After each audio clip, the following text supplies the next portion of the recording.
Hi, hello. Welcome to the episode of Isaiah's Newsstand.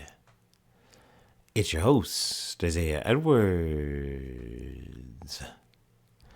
The date is December the 4th, 2025. Hopefully this episode finds you well, in good spirits and high hopes. As for me, I'm doing pretty good. Hopefully you had a good Thursday. You know it's my favorite day of the week. It's been a good one. It's been solid.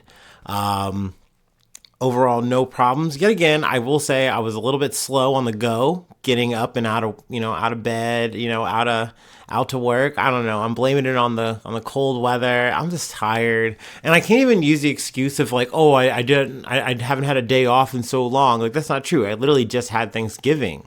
So, I don't know what it is. I'm just tired or something. And so, got to work a little bit later, but overall, it's all good. So, we got to work. We got right to it. It was a busy day, like it's been all week, but nothing out of the ordinary. So that was good. We filled up the crusher early, as we are, want to do lately, and I kind of hung out toward the tail end of the day. So yeah, it was pretty textbook. I will say a little snack corner. I got some Skittles. I was kind of craving those, and they hit the spot. Sometimes you get a bag of Skittles and they're just stale, and that's really like bummer time. Yeah, that's any candy, and y'all know I feel a way about getting a stale bag of candy. But especially like I'm looking at the bag. We're talking a little just normal bag of Skittles, $2. I'm like, the times they have changed. But no, I was glad it was hidden, I guess. So that was a yummy addition to my diet for the day. I don't know, whatever. But let's see. Post work, we went to the gym. Gym was busy, but I got on all the equipment that I wanted to get on, so that was good. Got the cardio in. That was also good. And overall, a good gym session was had. I don't know. I'm kind of mulling over maybe trying to change some things for like maybe my heavy lifting, but I haven't like 100% committed to it. I'm just kind of brainstorming. I'm always thinking, I'm like, maybe I could improve on this, or maybe I could improve on that. Maybe I could tweak that. And then I come full circle by the end of the thought, and it's like, no, I like this routine. I'm just being anxious because I don't see the results that I want to see. And this is not a day-to-day process. It is a year-to-year process. You got to really think further out, and not be so, focus on the here and now, really just kind of taking it in day by day in a way that's like, hey, I'm glad that I got to do my workout today. I was glad I was able to get, a good, exercise in, things like that. Really reframing, I think, is really important for me. I don't know. But yeah, excuse me. That has been my day. Let's go ahead and do our startup and let's get into some news.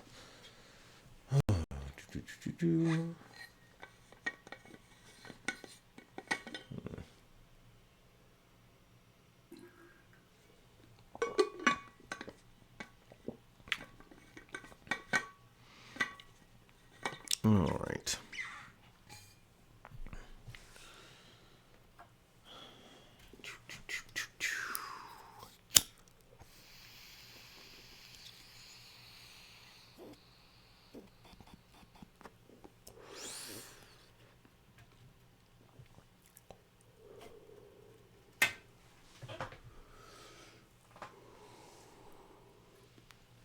Ooh.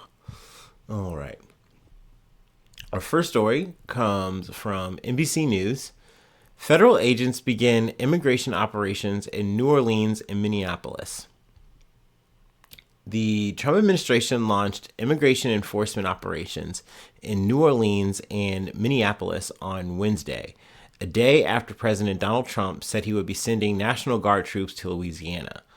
The Department of Homeland Security said in a statement about the New Orleans operation that it is targeting criminal aliens roaming free thanks to sanctuary policies that force local authorities to ignore U.S. Immigration and Customs Enforcement, or ICE, arrest detainers, or requests to hold people authorities have arrested for ICE.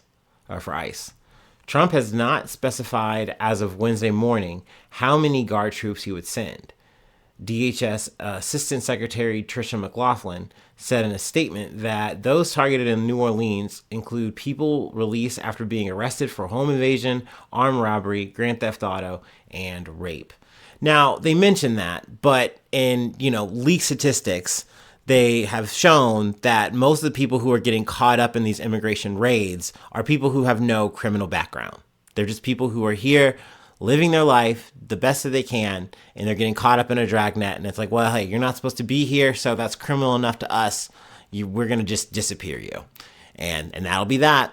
But, of course, when they roll this out, they like to say, hey, we are looking for the meanest, cruel, evil people that, are roaming the streets, and we're going to get a stop on crime. We're going to really stamp out this crime, which is like, it's in almost every one of these situations that I've seen. I haven't seen one as of yet where it's actually like, oh, the crime is like super out of hand, like Trump is saying. Like, no, you look at the statistics, it's like, no, it's actually at an all-time low. And people are scrambling to say, well, what actual crime are we talking about here? Which is, it's crazy to see people just jump through these fucking hoops. But I have heard it. It's fucking wild. Anyway, let me continue. Louisiana Governor Jeff Landry, a Republican, has said he welcomes the administration's intervention in the Democrat-run city, which has logged significant drops in crime and is on pace to have its lowest numbers of homicides in nearly 50 years, according to crime data from the police department. So I love that. That's literally from the horse's mouth, and it's like, but we could get those numbers lower, surely. Shortly after the DHS announcement, the FBI in New Orleans said that federal agents and state police will launch a joint effort to deter assaults on federal officers and attempts to obstruct law enforcement action during DHS immigration enforcement in the city. Ahead of the start of immigration operations in New Orleans, some of the state's immigrants said they were afraid and were taking precautions. One Honduran immigrant telling Noticas Telemundo he hadn't left his home in 2 weeks. We've stopped going to work because our fear is that we'll be stopped. The immigrant, who was not shown on camera and whose name was withheld, said, "We're shut in, and like me, there are many." On Wednesday, New Orleans resident, I'm sure I'm getting his name wrong, Rocio Tirado, said she was delivering groceries and paychecks to families who were too scared to leave their homes. They're afraid because everybody's hiding, she told NBC News. Tirado said only 8 of 140 children had come to soccer practice Tuesday. Many of their parents are immigrants. This is just sad, she said. It's horrible to see it. Tirado added she has been waking up at 6 a.m. to drive some of the children to school because their parents are too scared to leave their homes. Some of these people have a work authorization and they have Social Security, she said, and they're still too scared, which I completely understand. Like, you're scared that you're going to get done up, and like maybe in that best case scenario you get to go back to your family, but maybe not. Maybe they just find some trumped up extra ass reason to say, no, you should not be here. We're going to send you to some random country, maybe not even your home country. So, you don't take the risk. You don't go to get groceries. You don't go to get your paycheck. You don't do anything. You're a prisoner in your own home. This is just becoming more and more of a common story that I keep hearing, sadly. It's just wild to think that that's the reality for so many people living in America right now, 2025. So, it's fucking kind of to chew that over. Sorry. Let's see here. The state and New Orleans has seen growth in their Latino and immigrant population since Hurricane Katrina in 2005. We're going to go ahead and just skip ahead here, doing some little extra stuff here, which I don't mind. But the Trump administration also began an immigration enforcement operation in Minneapolis, a senior law enforcement official told NBC News Wednesday. So this was kind of the thing that I want to say I started hearing at like the tail end of the weekend, and I was like, oh, I should keep an eye on that. And I was really realizing, oh, I should cover this. Let me get some details. As I'm learning more about the Minneapolis thing, the New Orleans thing pops up. So I'm like, God damn it. This is just yet again another example of just flooding the zone. Like that this Trump administration is just so kinetic that they are so intent on like showing you the power that they can do. And it's just like, hey, we, instead of actually fixing any of your problems, because we know we said all those groceries and stuff and all these wars are going to get fucking solved. Like, yeah, we can't do any of that, but we can definitely just black bag a bunch of brown people and move them around. Would that make you feel better? And for some people, it would, which is really sad. It's really sad that this is something that people are like, well, yeah, that is getting done. I'm happy to see that at least. And it's like, brother, what the fuck are you talking about? These are your neighbors. These are people that you know. These people you actually either work with you. They're in your community. They haven't done anything to you. You just have a fear of them because they're different than you. Confirmation of that launch follows reports that the administration was planning an immigration crackdown this week in Minneapolis, St. Paul area, where a number of Somali immigrants and their family members live. A senior law enforcement administration official told NBC News that ICE officers are not specifically targeting Somali immigrants and their families, but may be arresting some who they allege have violated immigration laws. There's also been like this whole thing about like, Somalis in the Minneapolis area are doing scams and they're taking the money and they're giving it to like terrorist groups. Like, it's just a bunch of like, from what I'm hearing and gathering, just rumor mill bullshit that you're just like peeling off of like probably x.com or something. Like Grok told you this or something. And they're like, oh yeah, no, but this is gospel. This is fact. This is what we're going to tell the people. And this is why we are conducting and moving in this way. And of course they go, well, we're actually not specifically targeting Somalis. And you can even say that because yeah, you're going to probably run through and target any brown person you see. And, you know, you can sort them out later, whether they should be here or not here, you know, whether they're here legally or illegally, with the quotations up there. So, I mean, this is just some bushly ass fucking shit that they just keep get to blasting off with. Like I said, I was starting to track this story in Minneapolis and then the shit in New Orleans kicks. And I'm like, God damn it. It's just so hard to keep up. Let's see. Let us continue. On Tuesday, President Donald Trump ended a cabinet meeting by unleashing a tirade against Minnesota's population of Somalis, saying they should go back to where they came from and calling Representative Ilhan Omar, Democrat of Minnesota, garbage.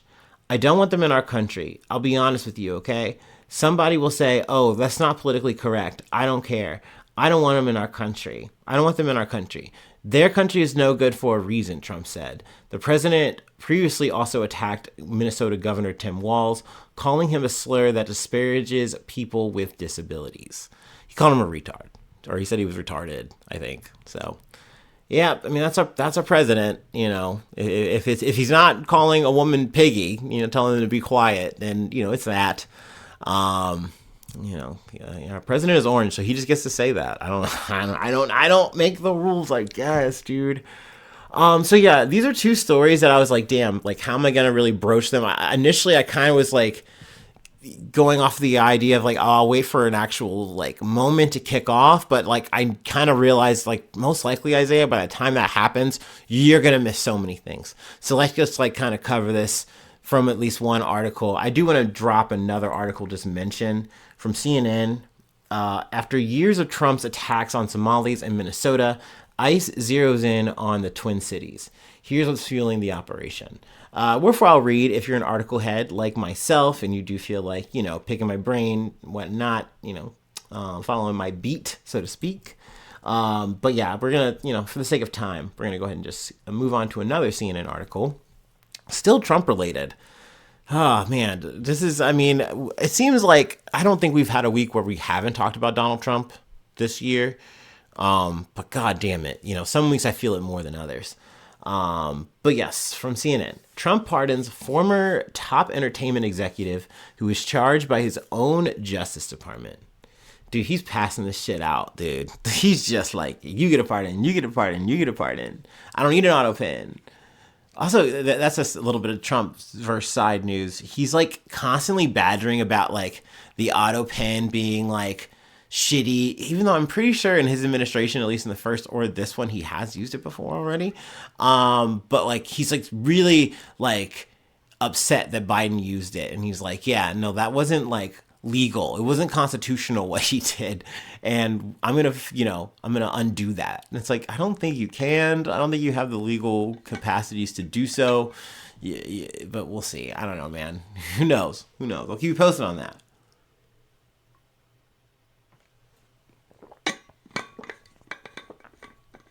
All right. Let's talk about this. Let's talk about this fucking new pardon. President Donald Trump issued a full and unconditional pardon for Oakview Group co-founder Tim Leiweke, who was indicted by the president's own Justice Department earlier this year, according to a document released online. A federal grand jury indicted Leiweke, then the CEO of the Live Entertainment Group, in July for orchestrating a conspiracy to rig the bidding process for an arena at a public university in Austin, Texas, according to a press release from the Justice Department announcing the charge. Ooh, excuse me. Bad burp. Bad burps. As outlined in the indictment, the defendant rigged a bidding process to benefit his own company and deprived a public university and taxpayers of the benefits of competitive bidding. Assistant Attorney General Abigail Slater said in a statement at the time. Leiweke previously pleaded not guilty to the charge, which carried a maximum penalty of 10 years and $1 million fine. The pardon is dated Tuesday. Leiweke was represented by Trump ally and former Representative Trey Gowdy, who had lobbied the Justice Department to drop the case or grant him clemency, according to a person familiar with the situation. The former executive previously criticized Trump as the world's single greatest con man. I mean, facts. And praised former Vice President Mike Pence for standing up and fighting for the Constitution, according to a since deleted tweet of his. Which, I mean, hey, man, yeah, throw that tweet away and just take your fucking new pardon, dude. Congratulations. In a statement Wednesday, Leiweke spoke of his profound gratitude to Trump. This has been a long and difficult journey for my wife, my daughter, and me. The president has given us a new lease on life with which we will be grateful and good stewards, he said. David Gerger, a lawyer for Leiweke, said in a statement that the pardon is the right result. Let's see. Leiweke is a former longtime sports executive who has run several professional sports franchises, including as president of the Denver Nuggets from 1991 to 1995. He co-founded OVG in 2015. And they kind of do a little bit of recap on, some other pardons with Juan Orlando Hernandez and Henry Cuellar. We talked about them earlier, so, we're going to skip past that. Man, it's crazy. It feels so premature to be passing out this many pardons in the first year of your presidency. I mean, I get it. This is technically, obviously term 2 for him. And maybe this is a bit of promises made, promises kept, but crazy he's passing them out at such a high frequency, in my opinion. And even to a guy who kind of shaded you, right? It's weird what he takes personal and what he doesn't. I do very much agree with the overall sentiment that Trump is a transactional being. If you have something to give him, if you glaze him enough, if you know the right people who know him, you can potentially get a bank shot like this and get a pardon, but you definitely got to grease the wheels, get in the court, do the dance. I don't know, man. I guess in some way it's an interesting politics at play, but it just sucks that it's just so corrupt and evil, and in no way, shape, or form are we benefiting as Americans. I know he likes to say that and tout that shit out, but it's no, it is this 1% that gets to keep eating the cream off the fucking top, and we just get to fucking watch. Meanwhile, once again, we're going to talk about how oh, look at all those brown people, they're the problem. That is the tale as old as time, and he's just trying to run this shit out so that hopefully you think about this shit coming, midterm elections, and you're mad at Ilhan Omar and not the fact that it's fucking Donald Trump, the guy who said he was going to make your grocery bills fucking shrink, and instead that shit's large as fuck. I was gonna make a bad reference. I didn't want to bring King Charles into it, so I'm skipping the joke. Okay, all right. Anyway, we're gonna move along here. I'm done with Leiweke. I got Leiweke is free. Let's see here. ABC News. Australia to enforce social media age limit of 16 next week. Social media platforms must report monthly how many children's accounts they close once Australia begins enforcing its 16-year age limit next week, a minister said Wednesday. Facebook, Instagram, Kik, Reddit, Snapchat, Threads, TikTok, X, and YouTube would face fines of up to 50 million Australian dollars. Oh, is that? Oh my God. Okay, this is very informative. You guys heard me kind of having a little bit of a brain glitch the other day. Apparently, Australian dollars is. I didn't know that. I'm just now learning this and putting it together with my little fucking peanut brain sometimes. It's a slanted little dollar sign. That's so cute. So that was Australian dollars from the previous episode. For the Fabergé octopusy egg, swallowed. There you go. Anyway. Connect the dots. From December 10th, if they fail to take responsible steps to remove accounts of Australian children younger than 16.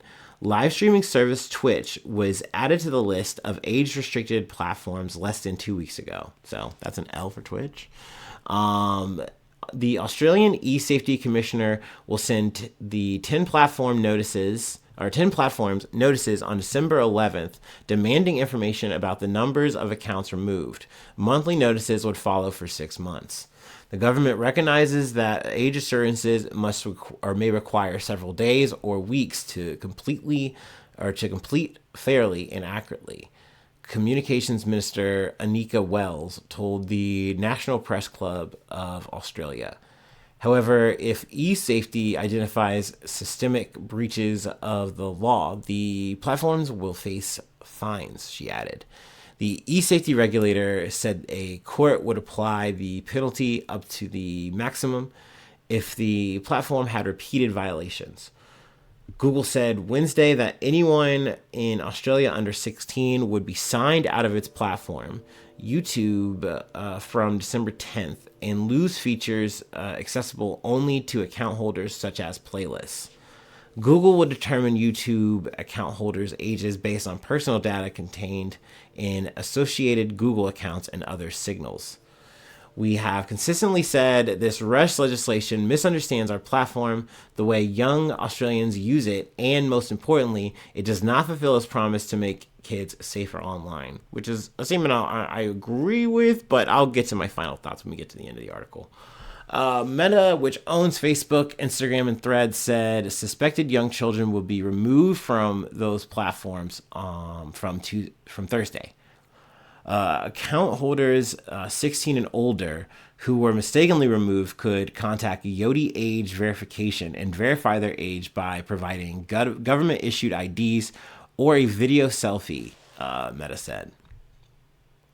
Sydney-based rights group Digital Freedom Project is hoping the High Court will issue an injunction preventing the law from taking effect next week.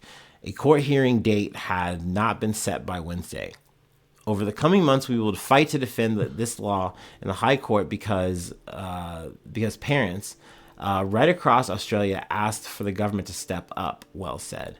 Last month, the Malaysian government said it would ban social media accounts for children younger than 16 from 2026. Wells said the European Commission, France, Denmark, Greece, Romania, and New Zealand were also interested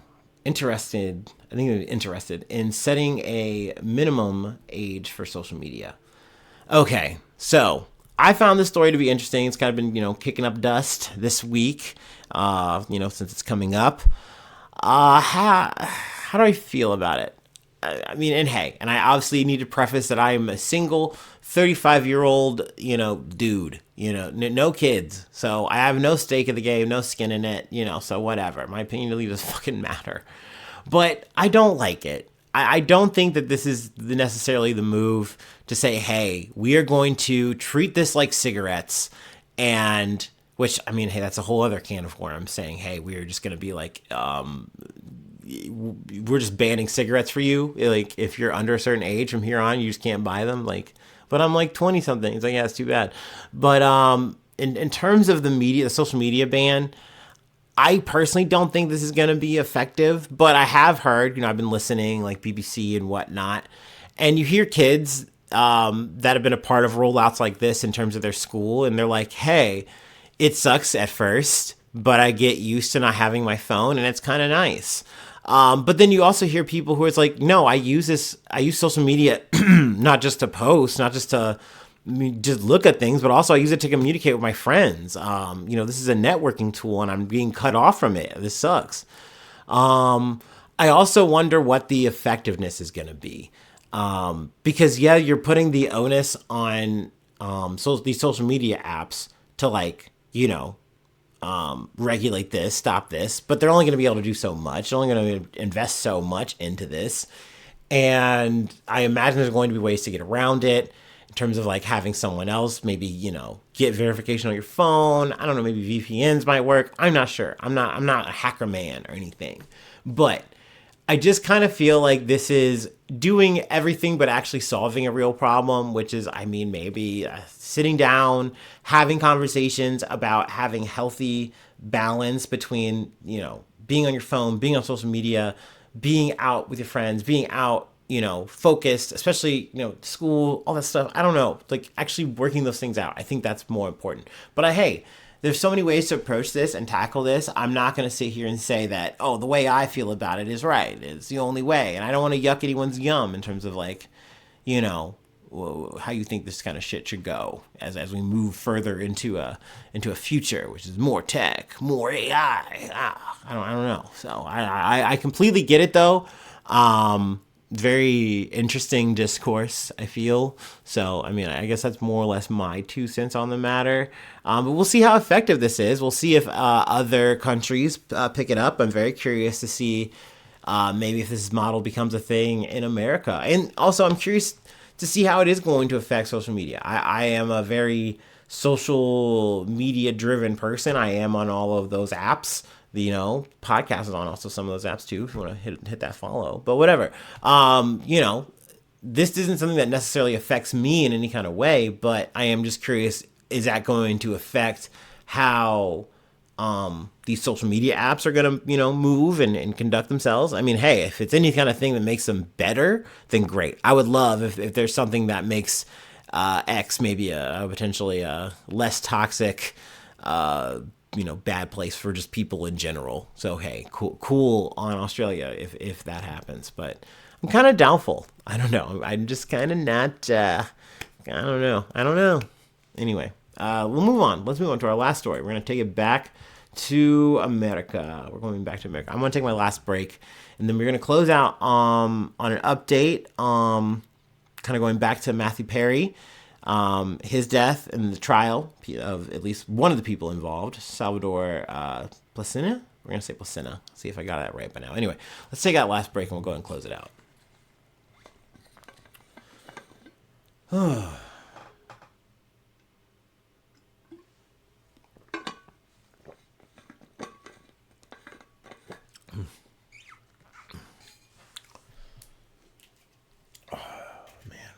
This winter, I've been a little bit more nervous and apprehensive to use my my heating lamp at work because now I'm pretty well aware, like, just kind of talking to maintenance as they've been having to fix a lot of the broken ones, or at least trying to, that the reason that they are breaking so often is that the switch is burning out in the lamp.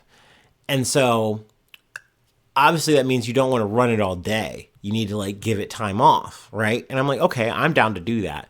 But I also realize that there's an unmitigated factor here, which is a shift after me, like any, third shift person or whatever who comes. Obviously they're cold. It's, super chilly. I completely get that. And they turn it on and they never turn it off. And it's like, okay, I have to turn it off by the time I get there. And if I don't, then I'm like, oh no, I'm burning it out. So that's in the back of my head. But I'm also just like kind of ready for the last one to die. I think they told me that I have the last working heater. So I'm like, well, thank you, gentlemen, for giving me that. I'll try to make it last.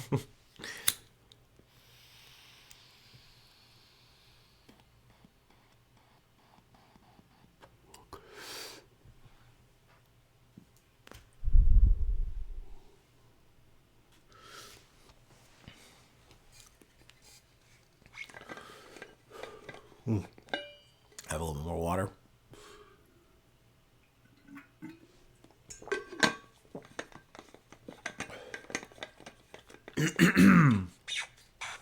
All right. Last story comes from The Guardian. LA doctor who sold Matthew Perry ketamine sentenced to prison. A Los Angeles doctor who sold ketamine to Matthew Perry before his overdose death has been sentenced to 2.5 years in prison. Dr. Salvador Placina, 44, had been pleaded guilty on Wednesday to giving Perry ketamine in the month leading up to the Friends star's overdose in 2023.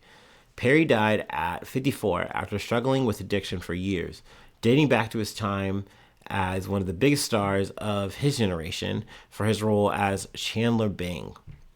The actor had been taking the surgical anesthetic ketamine legally as a treatment for depression, but when his regular doctor would not provide it in the amounts he wanted, he turned to Placenta, who admitted to illegally selling to Perry and knowing he was a struggling addict. He texted another doctor that Perry was a moron who could be exploited for money, according to court filings. Perry was found dead in his Los Angeles home by his assistant, and a medical examiner ruled that ketamine was the primary cause of death. The judge emphasized that Placenta did not provide the ketamine that killed Perry, but told him, "You and others helped Perry or Mr. Perry on the road to such an ending by continuing to feed his ketamine addiction. You exploited Mr. Perry's addiction for your own profit," she said. Placenta was led from courtroom in handcuffs after his mother cried loudly in the audience. Apparently, it was like a bit of a moment because, like, once the sentence was read, everything was said and done. He was like, "I want to be taken like immediately to jail." And like the judge was like, "Oh, well, you guys could have made preparations for that. You could have told us that, and we would have had that like ready. We thought you were gonna we were gonna figure out a date when you were gonna come in." He's like, "No, I'm ready. Let me just get to serving my sentence." Let's see here. I actually, if I'm being honest, I don't want to dwell too much on this because this is not exactly resolved. There are other players, at least mainly Jasmine Sanga, a woman known as the Ketamine Queen.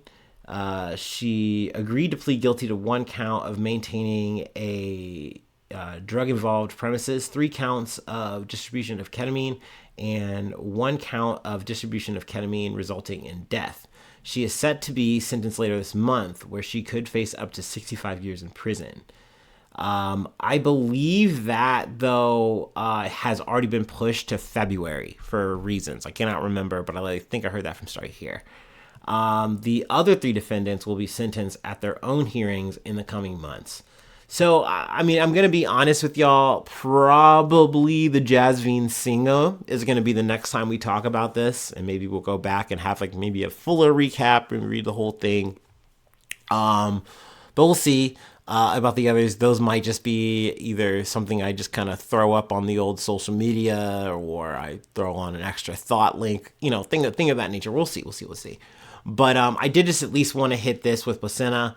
And in terms of Matthew Perry's family, obviously I get that they're like, hey, 30 months, was it 2.5 years? That's not much time, and I get that, but I also understand too that it's like, hey, these are plea deals and all that shit. That's the justice system, and sometimes you do hate to see it, right? And it's just like, ugh. But yeah, there's also more in terms of just with Jasmine Singa. We're gonna see how that sentencing is gonna go and all that. But I don't know. I'm sure there's more to say, and I'm sure we'll come back to this for sure. For sure, we'll circle back. But that will be it for today. That is all I have to say. I did want to say special shout out, special thanks to everyone who hit me up in the DMs. Thank you. Saying, hey, you're my top podcast. Thank you. That really put a fucking smile on my fucking face. Got me a little teary, a little misty eyed. Like, we really out here. So yeah, thank you so much. I love y'all. That really does mean the world to me. Let's see, but other ways, I mean, you can show love, show support is with money. Patreon.com/Isaiah News. Yes, become a newsie today. That is just a great way to help out, support the effort. I did mention the extra thoughts. That's how you get access to that. Though, I mean, full disclosure, I haven't really updated that in a while. We've been busy with work, life. It's hard. Hopefully I can get to more ponderings, more musings, more, extra, writings, whatever. Even maybe thinking about trying to maybe add audio clips. I'm really trying to brainstorm just little things, little breadcrumbs to add. I don't know. But, it's all available to the newsies. You have full access to that. And even some old archived dusty episodes, all that kind of shit. But no, freeways hit me up, IsaiahNews1@gmail.com. Freeways to hit me up. Yeah, I already said that. Social medias, we mentioned all of those. I'm not on Kick. I don't think you'll ever see me there, but I do have a Twitch. That's the thing. You can follow me there. There you go. If you're 16 and up in Australia, but actually don't. You can't. No, 18 and up. Yeah, because I literally hit that button. You can't listen to me if you're not. So there you go. Let's see here. Facebook, Twitter. I'm in the weeds, y'all. It's the end of the night and I need to eat. Let's see. Follow on YouTube. So yeah, subscribe on YouTube. There you go. We're back. Subscribe on YouTube. Follow on Spotify, Apple Podcasts, wherever you like to listen. Let's see. Just thanks so much for tuning in. Thanks so much for being a friend. And hopefully I see you soon for some more good news. I love ya. Bye-bye. Mwah.